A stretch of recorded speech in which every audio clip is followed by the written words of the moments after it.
abasirayeli intshaba zathi asibuye umva this time siyeza. Xa sebebona ingxaki isondele bothuka bakhumbula ukuthi kunomprofeti kwaSirayeli.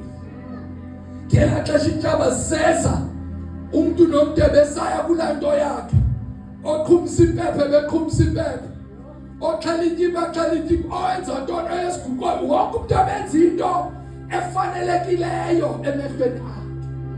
Lithi iBhayibheli abantu abangenasikhokhelo ngabantu abenza yonke into abayibona iright emehlweni abo. Umzalwane ongakhokheleki mnika irope azixhome ngokwakhe uyumva. Baqhubeka ithi iBhayibheli xa sebesondele bazalwane bakhala abantwana bakaSirayeli kuSamuel bathi Samuel siyafana abantu beza, please do something. uSamuel ubaxelela ngerepentance uthi guqukani. Hayi sontalela ngenguquko ngoba ngoku bayeza ngoku. Ubona umfundisi thandazela ndifuna umsebenzi uthi guquka uthi hey lo muntu lo kuyaqashwa ngomso sathetha ngeke into yanini leyo ngifuna ngoku mina ngoku ho. Hey zathi zizintshaba wabe uSamuel umile kwinguquko.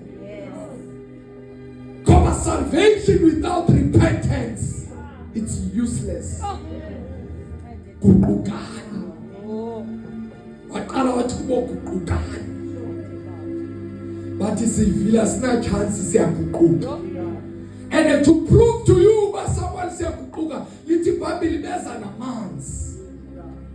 Bawagalela phi esibingelelweni. Bebexela ubhaptizo luka Johane oluzayo. Beza namanzi ngamanye amazwi Thixo we are purifying your altar with the pure water. We are uThixo uthethe nathi endlela bagalela amanzi bathi Thixo siyaguquka baqazula impahla bazithela nge-ashes. Lithi iBhayibheli intshaba zeva ukubana bagalele ntoni amanzi esibingelelweni. It's a sign of repentance. Basemthandazweni bazilile. Lithi iBhayibheli they even fasted food. Ngoba uYesu uthi kunamanye amadimoni inhlobo zamadimoni that you won't overcome only by prayer. You need to fast and pray. They even fasted. But what amazes me in this time, even though fastile, even though galela amanzi asibingelelweni, even though bethethe ngemilebe yabo bathi Thixo siyaguquka, intshaba zeva yonke loo nto zathi asothuswa yiloo nto. Xa sikwazi ukoyisityeya asizuthuswa zizenzo zabo siyaya. Hey yasithinga ispice ithi ingathi andiguquki incamncamile. Ukhona lo sabambe inhliziyo bayenza abantu sebelapha futhi sebelapha ekamvelihle guqukani cheka nhlolana nenhliziyo siguqukile thetha inyama bekuconfess apha kuthiwa naba sebelapha eleven yothi xoba sayithini le nto mamuzibani lizo uyabona la kanti ibikhweba ndimle licela Nkosi yami. Bathi sebeva ubani hayi aba bantu sebelapha eMnenga. Lithi iBhayibheli baya kuSamuel bonke bambamba ngezandla bafondile awenza iplani. Sirepentile sithandazile sikhalela amanzi senze yonke into kodwa kwenzekile. Hayi into kaThixo madoda. Lithi iBhayibheli walanda itakana legusha lemfu ihulu. Hey, ngathi beningayi understand John 5:39. My lovely verse. Search the scripture. Because you think in them there is life, but there is no life in the scripture. They testify about me. Samuel wathi ngibuyelene emva zisanitakanile umuntu. Hey, yakhela lanto kwachitheka igazi sajika izinto ngoba kukho igazi eliyela chithwa. Mayibonge inkosi, kukho igazi eliyela chithwa alizuphinde lichithwe futhi. What my Bible says in English, the devil comes every day to kill, to steal and destroy, but Jesus said, I have come to zeal that you may have life in abundance. It means the devil may come today, but remember not to zeal. The devil may come tomorrow, but keep that in your mind.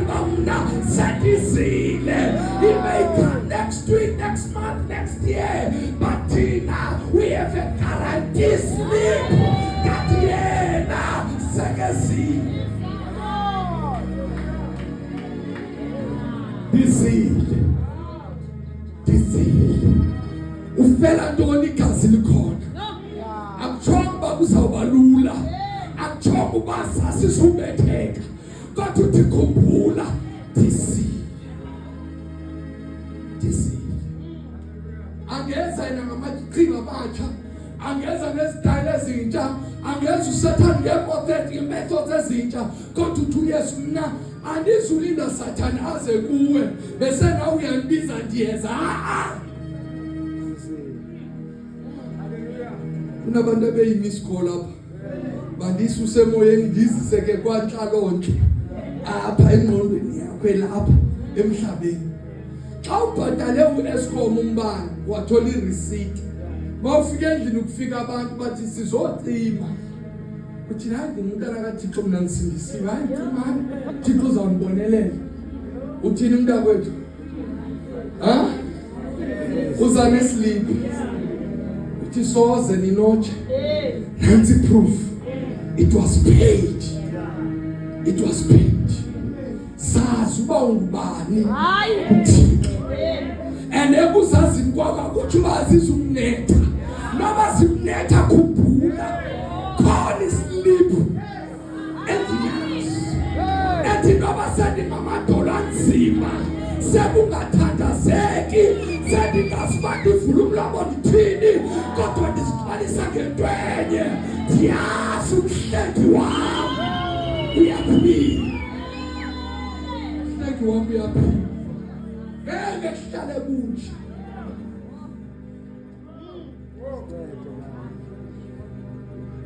Old Testament siya ngoku kwi-New Testament sesivala Revelation 12. Wayibonga inkosi. I think it's verse number 7. I'm not sure. Ifika ngoku ayikhona kwiplan yelizwi le. Kodwa siyambulela uThixo ngokuthetha kwakhe. Mayibonga inkosi. Revelation 12. Let me see. Yes, verse number 7. Kinetulo galuthando